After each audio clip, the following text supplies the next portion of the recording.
Katuwang po ang Tamray Construction. Magbibigay po ng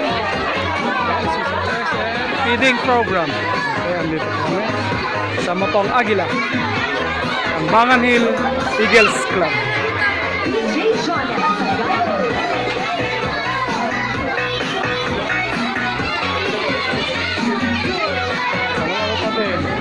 Okay.